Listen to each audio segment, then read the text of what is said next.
some more late night champion mindset coaching, talking about busting through a plateau. All right. Now, here's the cool thing. All right. My work as a muscular development coach and in the world of personal development, whether this is life coach, this is strategic organization coaching that I do, this is work on the consultation mode. Every person, regardless of goal, whether this is health and fitness or any other area of life, reaches a point where you plateau.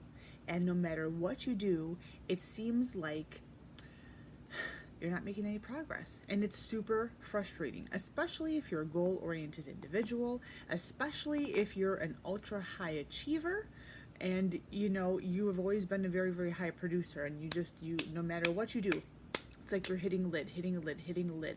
Well, on my fitness website, which is Figure Chick 911, I wrote a blog series talking about busting plateau busting tips, and it's like 4 or 5 different blog posts. They're pretty quick, and the first one actually lists out some of the most common causes of plateaus, and the first one, of course, is always nutrition. So what you eat and what you drink, said this before, directly contributes to your energy and whether or not you hit that plateau.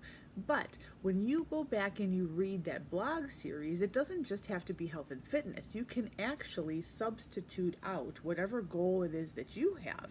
This is financial goal, this is relationship goal, communication goal, leadership goal, any goal that you have where you're not making the progress that you want to in a specific time period, just substitute it out for the fitness thing that I'm talking about. And with that, you can look at nutrition as well. All right, if you're having problems on the relationship front, okay, where do we see these plateaus occurring? We look at nutrition. Well, guess what? Your mood follows your food. So oftentimes what you eat and drink actually can affect, to the positive or the negative, your relationships.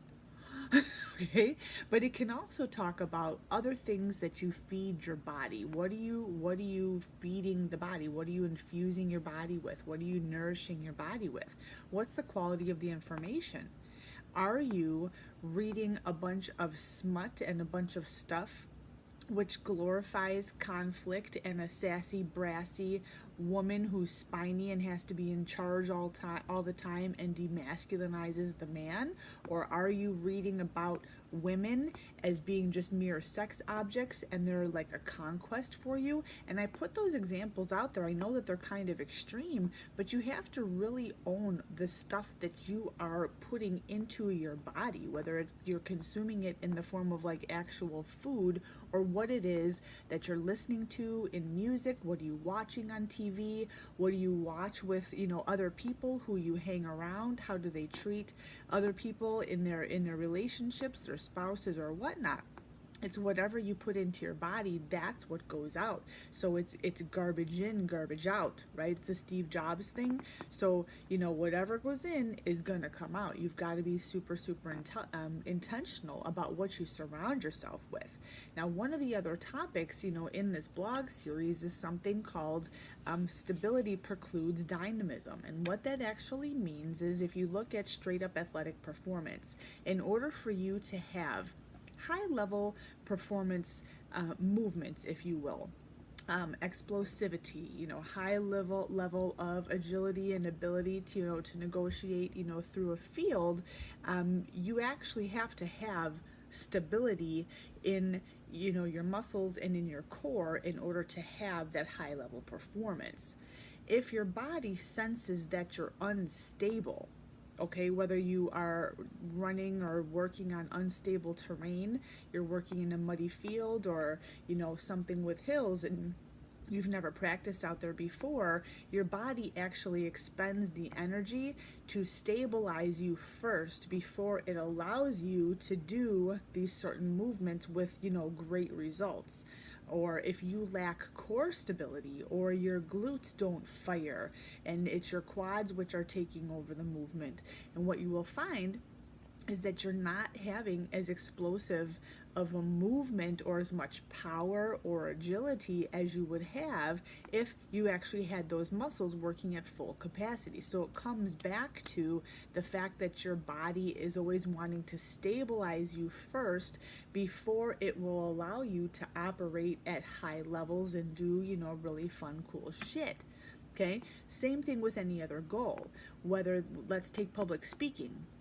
If you want to become like a great public speaker, there's a big difference between being somebody who is reading their notes behind the podium or using the PowerPoint, as the main gig, okay, or any sort of audiovisual prompting. Like, if you want to be that speaker that engages with your audience, you have to be willing to come out from behind that podium. All right, you got to get close with your people. You've got to be able to make eye contact with them, and you cannot be dependent on that stuff to lead the show. That stuff is supposed to be used as a guide, but you're the main star, and your job is to be so engaging that no matter what the size of the venue, how many people are seated there, you want to shrink that so that the people, whoever they are,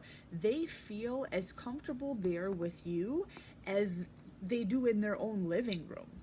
That's your job. But in order for you, that's a high level skill to have as a public speaker. In order for you to be operating in that space, you gotta know your material. Like the core fundamentals, you have to be stable and solid on the material that you're going to be presenting. Does that make sense? And so it is with any other goal. Oftentimes you'll be frustrated that you're not able to operate in a high sphere, but you're lacking the core fundamentals. So at the end of the day, stability always precludes dynamism. If you are not able to bust through that plateau and you find that you're getting frustrated because you're not as agile or explosive and you're not getting those magnificent and powerful results that you are expecting, okay, go back to my blog and start out by reading those top 10 causes of plateaus, and then read the things. Stability precludes dynamism. The issue when your receptors are chock full and you need time to allow for receptor clearance. Okay, it's going to totally help you. I do promise. All right, so take it on. More fun to come. Have a good night.